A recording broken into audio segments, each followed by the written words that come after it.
अब भोले बाबा मन ही मन सोचने लगे, हे भगवान, पहले वाली राम अवतार वाली मैया तो बड़ी सीधी थी, ये तो बड़ी टेढ़ी है।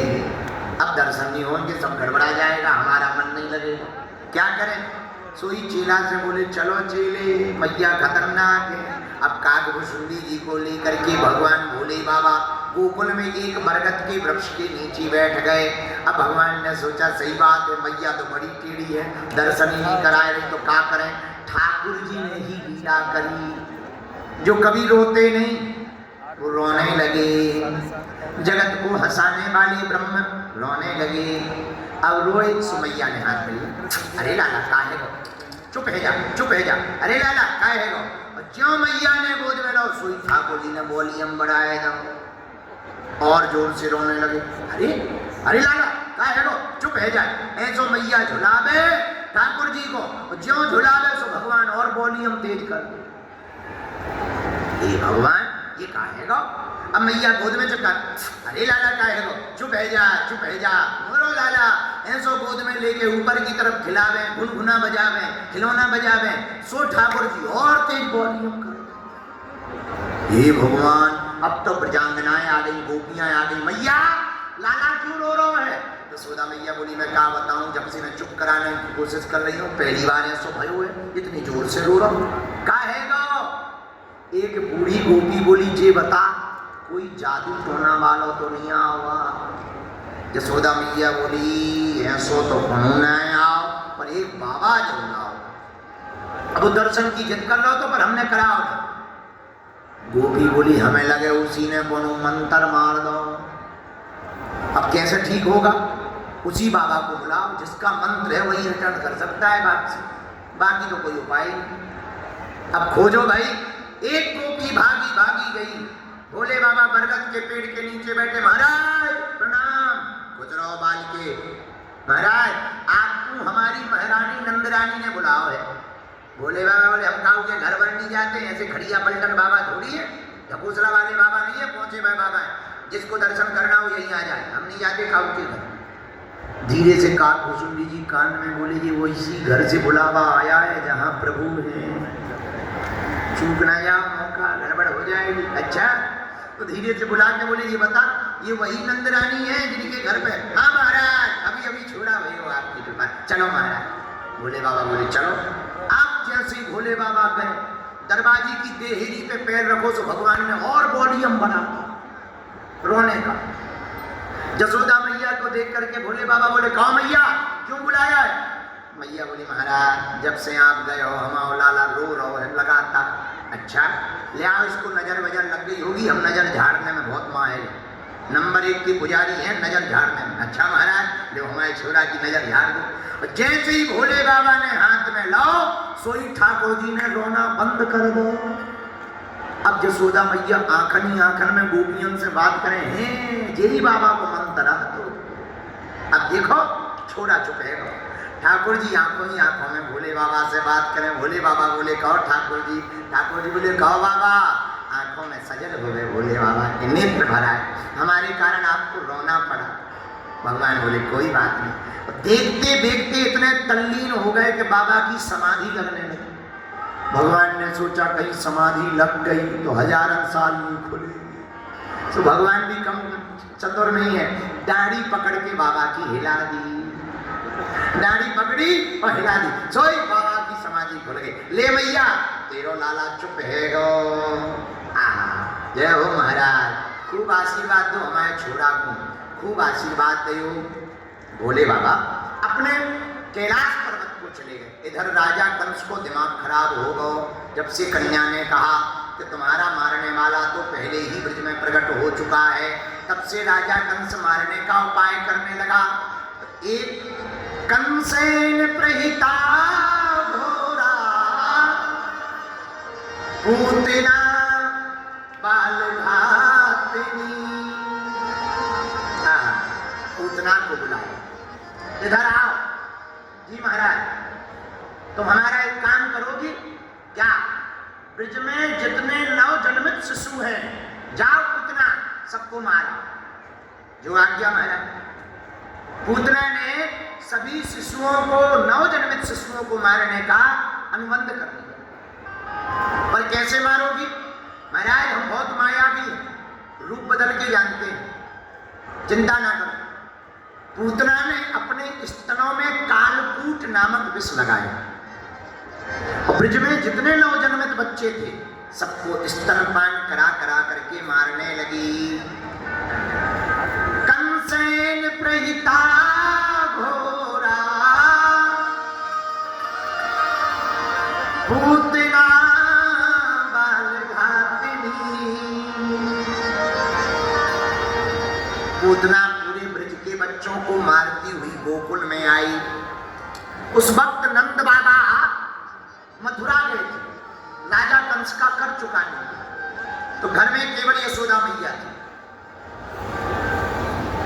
जैसे ही गोकुल में प्रवेश किया पूतना ने तो अपना रूप बदल लिया और भागवताकार कहते हैं महाराज ऐसा रूप पूतना ने बनाया मानो लक्ष्मी हो गई, दूसरी लक्ष्मी हो गई। हम एक हाथ जोड़ के निवेदन करें आप लोगों से, किसी प्रोडक्ट की पैकिंग बढ़िया हो तो भरोसा नहीं कर लेना चाहिए, प्रोडक्ट को भी देखना चाहिए। और असली प्रोडक्ट से ज्यादा नकली प्रोडक्ट की पैकिंग बढ़िया की जाती है। एक बात और समझ, असली प्रोडक्ट से ज्यादा नकली प्रोडक्ट की खूब बढ़िया पैकिंग की जाती ताकि आदमी जो है बाहर को डब्बे देख के ललचा जाए। और कई लोग केवल पैकिंग में फंस जाते हैं, चेकिंग नहीं करते, गड़बड़ा जाता है। वहां हमारे पूज्य गुरुदेव कहते हैं जो रियल होता है वो ज्यादा प्रचार में भरोसा नहीं करता, अपने आप उसका प्रचार हो जाता है। डेयरी के दूध बेचने वालों को बैनर लगाने पड़ते हैं, अमुक अमुक दूध पिएगा इंडिया तभी बढ़ेगा इंडिया। लेकिन गाय के दूध बेचने वाले को कभी भी बैनर नहीं लगाना पड़ता है, वो अपनी डेयरी में नहीं अपनी गौशाला में रहता है। पीने के शौकीन 40 किलोमीटर मोटरसाइकिल से जाकर के 10 रुपया एक्स्ट्रा दे करके खरीद करके ले। पर आजकल तो सत्य को भी प्रचार की जरूरत है, पर बहुत ज्यादा प्रचार पर भरोसा नहीं करना चाहिए, विचार और कार्य पर भरोसा करना चाहिए। प्रचार किसी का भी बढ़िया हो सकता, पर कार्य बढ़िया हो तो प्रचार अपने आप होगा, फिर विचार करने की जरूरत नहीं पड़ेगी। बोलो सीताराम। पूतना मौसी ऐसी बन गई महाराज, लक्ष्मी जी भी शर्मा जाए, इतनी सुंदर बन गई। अब आजकल तो भला हो गए ब्यूटी पार्लर वालों, वो काले आदमी को भी गोरा बना देते। हमारे चेला की शादी तय भाई ब्यूटी पार्लर के चक्कर, तो लड़की को ब्यूटी पार्लर में दिखा दिया, इतनी गोरी नारी। लेकिन वो तो भला हो भगवान इंद्र देवता का, जिस दिन बरमाला डलनी थी उस दिन बारिश हो गई। बारिश भाई जो ब्यूटी पार्लर को फाउंडेशन है तो वो बहा हो। हमारा ज्यों ज्यों बारिश की बूंदे पड़े सोई टप टप करके वो बहावे और बिल्कुल वैसे ही उजियारो सो गायब हो जावे, अमावस्या सी बाहर निकलता। बाद में वो मंडपी से भग गो मार चला। आजकल ब्यूटी पार्लर को भी बड़ो कमाल, बुरा न मानो। उधारी की सुंदरता टिकती नहीं, तन सुंदर होवे या ना होवे पर मन सुंदर जरूर होना चाहिए। अक्सर हमारे पास लोग आते हैं, हम आज भी बैठे थे तो 2-3 सज्जन आए, इतनी फोटो खिंचाई कि कैमरे ने मना कर दी है, और खूब फोटो खिंचाई। हमें फोटो से दिक्कत नहीं है, भगवान की कृपा है, हमें तो आदत पड़ गई। और हम एक बात अक्सर बोलते हैं, चित्र क्या खींचना है? खींचना है तो चरित्र को खींचना चाहिए। चित्र तो किसी का भी सुंदर आ सकता, चरित्र सुंदर आए तो बात बने। चित्र के खींचने से तुम्हें मिलेगा क्या? कमेंट और लाइक। हाँ ये जरूर के बागेश्वर बात, अच्छा आदमी भी इतना चतुर है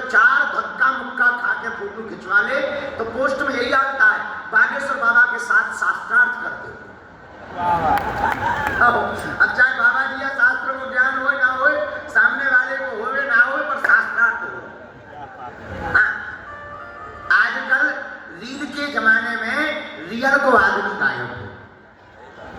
रील का इतना विचित्र जमाना आया कि रियल आदमी खोजना मुश्किल हो गया। भैया हम यही प्रार्थना करेंगे। एक सज्जन हमसे बोले आप अपने मोबाइल में बढ़िया वाला पासवर्ड रखो। तब हमने उनसे बहुत हाथ जोड़ के प्रार्थना करी, शुक्ला जी, देवड़ा जी, हमने कहा भैया चाहे जमाना स्क्रीनशॉट का हो या स्क्रीन रिकॉर्डिंग का हो, तुम्हारा चरित्र बढ़िया रहेगा तो कोई बाल बांका नहीं कर देगा। चाहे स्क्रीनशॉट को हो गए चाहे स्क्रीन रिकॉर्डिंग हो, और भगवान बचा, हनुमान जी बचा। क्या बताए, जमाना बड़ा उल्टा है। आजकल तो ब्यूटी पार्लर वालों को बड़ा कमाल।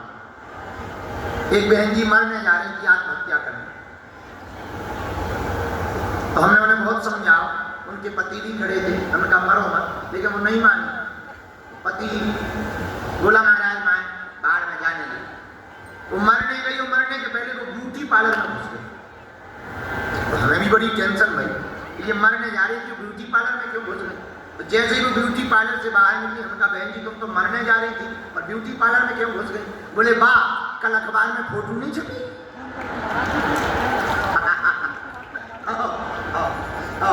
बताओ, आदमी को फोटो की इतनी चिंता है। वो तो भला हो गए यमराज का बता के नहीं आता है। अगर यमराज बता के आता होता तो आदमी पहले सेल्फी खींचता और स्टेटस लगाता, आई एम गोइंग टू यमलोक।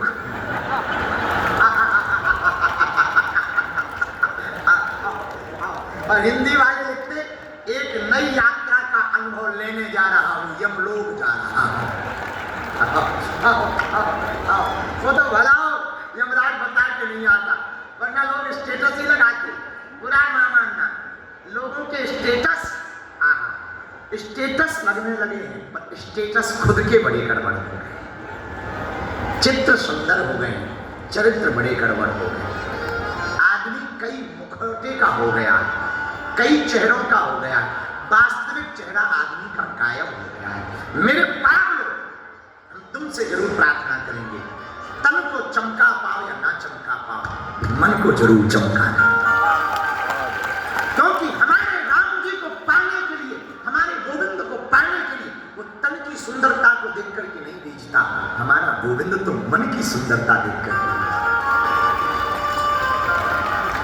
अपना चरित्र का निर्माण इतना बेहतर करो। कभी सोने से, सिक्के से सीखना।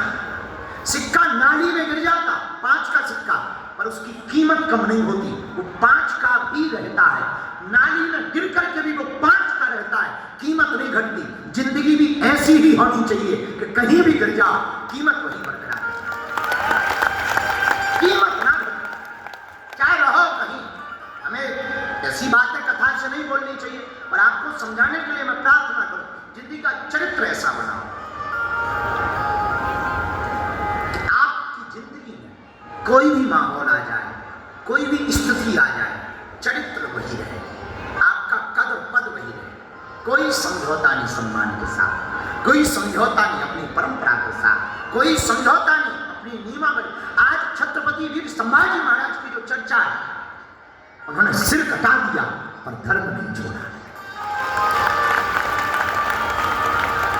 रंग रंग में बोटी बोटी काटा धर्म विरोधियों ने, यातना दी, पीड़ा दी, शरीर को त्रसित किया, त्रासित किया, पर हमारे छत्रपति वीर संभाजी ने प्राण छोड़ दिए सिर्फ एक बात पर कि तुम धर्म बदल लो, तुम्हारे प्राण बख्श दिए जाएंगे। पर हमारे महाराष्ट्र का शेर कहता है हम मर जाएंगे पर धर्म नहीं बदलेगा। और भगवान की कृपा देखो, धन्य हो हिंदू सूरवीरों का। क्या समय आया, छत्रपति वीर शिवाजी को मारने वाले के अब नाम निशान मिटाए जा रहे हैं।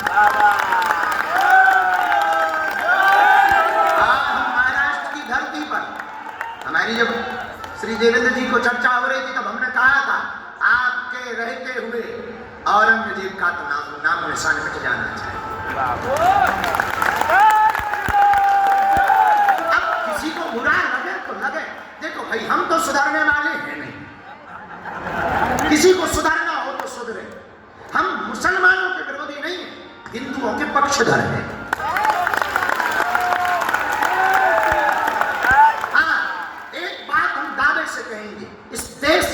किसी ने हमको पत्र बहुत हिंदू हिंदू करते हो, बड़ा हिंदू राष्ट्र बनाने की बात करते हो, इस देश में 80% हिंदू हैं, फिर भी हिंदू राष्ट्र क्यों नहीं बन पा रहा? तब हमने उसको जवाब दिया था, उनका माय डियर, इस देश में हिंदू रहता कहाँ है? या तो ब्राह्मण रहता है, या क्षत्रिय रहता है, या वैश्य रहता है, या सेवक रहता है, या बर्मा रहता है, या जाट रहता है, या गुर्जर रहता है। जिस दिन हिंदू हो जाएगा उस दिन भारत को हिंदू राष्ट्र बनाने के पहले, और हम एक बात बहुत जिम्मेदारी पूर्वक बोलते हैं, महाराष्ट्र ही वो धरती है जहां से हिंदू राष्ट्र का झंडा बुलंद होगा, क्योंकि ये छत्रपति शिवाजी की भूमि है, ये छत्रपति वीर संभाजी की भूमि है। और मेरे पागलों, हमें इस बात का गौरव होता है, हमने अभी एक पुस्तक लिखी multi talented Hanuman. Multi talented Hanuman में 3 प्रश्नों के उत्तर हमने विशेष लिखे, बहुत विशेष, बहुत खास पुस्तक है। एक, इस कलिकाल में हनुमान जी को किसने किसने पाया? दूसरा क्वेश्चन, कैसे कैसे पाया? और तीसरा क्वेश्चन, आप कैसे पा सकते हो? तो जब पहला प्रश्न का उत्तर हम लिखने बैठे, 3 दिन तक सोचते रहे, तो सबके नाम आए, उसमें हमारी क्रम में जब उत्तर लिखा कि कलयुग में किसने किसने हनुमान जी को पाया, उनमें एक थे स्वामी समर्थ रामदास,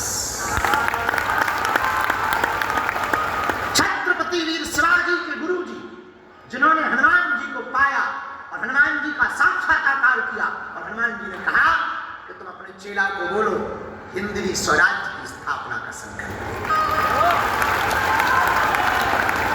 हनुमान जी की प्रेरणा से स्वामी समर्थ रामदास ने अपने शिष्य छत्रपति वीर शिवाजी को कहा, तुम हिंदवी स्वराज्य की स्थापना का संकल्प लो।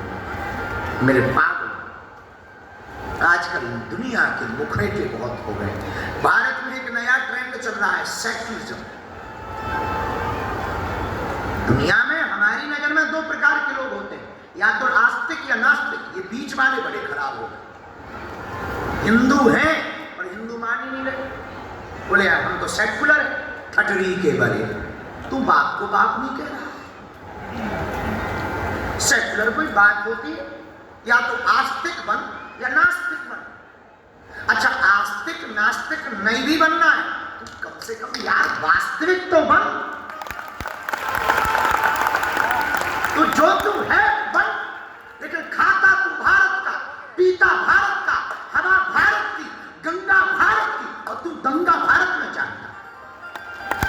खाएगा तू भारत का, गाएगा नहीं भारत का, गा पाकिस्तान का।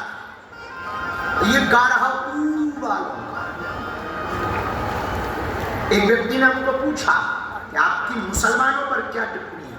हमने कहा हम इस देश में मुसलमान मानते ही नहीं, सब कन्वर्टेड हिंदू। हमारी नजर में तो मुसलमान, अब किसी को बुरा लगे तो लगने दो, और किसी को कोई भी दिक्कत हो तो हम बहुत प्रमाण के साथ कह देंगे, चले आना तुम हमारे प्रयागराज, वहां पर तुम्हारे पूर्वजों का लिखा पोथा रखा है, 7वीं 8वीं पीढ़ी में रामलाल श्यामलाल घनश्यामलाल मिलेगा ही मिलेगा। अब वो बात अलग है कि तुम नहीं मानो तो उसमें हमारी क्या गलती है? अब कोई बाप को बाप ना माने तो बेटा की क्या हलवा गलती तो तुम्हारी। तो हम आपको प्रार्थना करना चाहेंगे, पूतना मुखौड़ा बदल कर आई, मुख बदल कर आई। मेरे पागल, पूतना मरी ही इसलिए क्योंकि वो मुख दूसरा लेकर आई। भगवान के पास तो रील का आदमी नहीं, रियल का आदमी बनकर जाना चाहिए। ब्रह्म के सामने तुम जो हो वो बन के जाओ, मां के सामने तो तुम बेटा बनकर जाओ। मेरे पागल, गुरु के सामने तुम शिष्य बनकर जाओ, भगवान के सामने तुम भक्त बनकर जाओ। रख दो एक तरफ सब, मत डिगो। अगर तुम मुखौटा बदल कर जाओगे तुम कुछ नहीं पा पाओगे ईश्वर के पास भी पूरी जिंदगी। हम आज जब बस में बैठे थे तब हम भैया को बता भी रहे थे, आपको बता भी रहे थे और बहुत विनम्रता पूर्वक बता रहे थे कि बुरा मत मानना मेरे पागल, एक बात तुम सिद्धांत की याद रखना, इस दुनिया में आध्यात्मिक आदमी बहुत है पर आध्यात्मिकता बहुत कम लोगों में। स्पिरिचुअल होना बड़ी बात नहीं है, स्पिरिचुअलिटी अंदर प्रकट होना बड़ी बात है। अंदर से सुधरो, बाहर से मत समझो। अंदर से समझो, क्योंकि जब भी टूटता है अंदर टूटता है, बाहर कुछ नहीं टूटता है, टूटता तो आदमी अंदर से। इसलिए पूतना इसलिए मरी क्योंकि वो दो मुख लेकर गई, वो थी कुछ और बन के कुछ और गई। तुम कुछ और रहोगे और कुछ और बन के जाओगे, निश्चित है घाटा। हमारी एक निजी आदत, बहुत पर्सनल आदत, हम जो हैं सो हैं, आपको भला लगे या बुरा लगे ये आपकी जिम्मेवारी, हमारी टेंशन नहीं है, क्योंकि हम टेंशन लेने नहीं आए।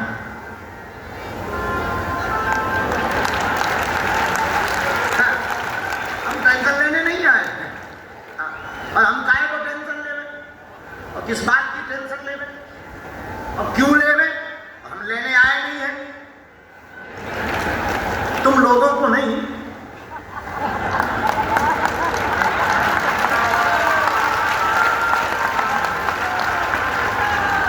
किसी को टेंशन हो भी जाए कि यार इसमें उसका ही पेट खराब है, अपन तो भैया बाबा आदमी महा चलना है हनुमान जी के भरोसे। तो पूतना मरी क्यों, इस पे विचार फिर करना, क्योंकि पूतना ने दो मुखौटा पहन रखे। हमने आपको एक दिन कहा था, अमेरिका के एक अभिनेता ने अपनी जीवनी में लिखा है कि मैं इस बात से परेशान हूं कि मैंने इतने अभिनय किए, मैंने इतनी पिक्चर की, इतनी फिल्में की कि मैं ये भूल गया हूं कि मैं कौन हूं। वो अपना असली रूप भूल गया। और तुम्हारा भी शायद यही हाल, इतने बनावटी मुस्कुराहट तुम्हारी, इतनी बनावटी बातें तुम्हारी, इतने बनावटी विचार, दूसरे का दुख देख के तुम तुरंत बहुत बुरी बात है, पर अंदर से लगता तुम्हारे साथ है, हमारे साथ थोड़ी। इसीलिए आदमी परेशान है। हमारे गुरु कहते हैं जिंदगी को जिंदगी से राज पाना चाहिए, जिंदगी को जिंदगी में मुस्कुराना चाहिए, जिंदगी में जिंदगी की अगर शर्त मंजूर ना हो तो जिंदगी को जिंदगी से रूठ जाना चाहिए। कुछ संत श्री रामायण जी कहते हैं, इसलिए मेरे पागल पूतना मरी क्यों, क्योंकि पूतना के जीवन में दो मुखौटा थे। पूतना आई, यशोदा को कहती है कि हम तुम्हारी बहन लगते हैं। यशोदा बोली हमें तो ना दिखी आज तक, तो शादी में भी नहीं दिखी। मैया ने कहा कि आज तक तो तू दिखी नहीं, शादी में भी नहीं आई, अब तो बड़ी रिश्तेदारी निकाल।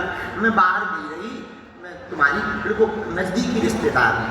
अच्छी बात है बहन, अच्छी आई, पर आई काहे को बहन, मैंने सुनो तेरे घर पे जाओ उम्र में भी छोड़ा भाव, सोचो मैं बधाई दे आऊँ, सो बधाई देने को आई।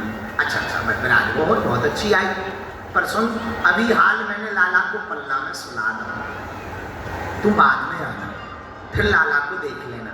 अरे तू चिंता मत कर मैया, तू अपना काम कर, मैं दूर से देख करके चली जाऊंगी, तू टेंशन मत ले, तू अपना काम कर। यशोदा मैया पे माया फेरी, यशोदा मैया काम में व्यस्त हो गई। अब पूतना मौसी आई भगवान के पास, तो पहले तो भगवान जाग रहे थे, पर पूतना मौसी को आता देखकर भगवान ने अपनी आंखें बंद कर ली। किसी ने पूछा भगवान ने आंखें क्यों बंद कर दी? भगवान ने सोचा हम तो आए माखन मिश्री खाने, मौसी जी पहले ही जहर पे मारे, माखन मिश्री खाने आए, मौसी जी जहर पे मारे, तो क्या किया जाए? भगवान भी बड़े चतुर हैं, भगवान बोले जहर पीने का अनुभव हमें नहीं है, भोले बाबा को है, तो ध्यान कर लिया जाए, इसलिए आंखें बंद कर ली। दूसरे संत बोले नहीं दूसरा कारण। बोले क्या कारण है? बोले आंखें भगवान ने इसलिए बंद कर ली, भगवान ने सोचा लोग कहते हैं कि हमारी आंखों में जादू है, लोग कहते हैं हमारी आंखों में जादू है, कहीं ऐसा ना हो पूतना मौसी गौर से देखे और मारने की बजाय प्यार कर बैठे। तो सच भी यही है।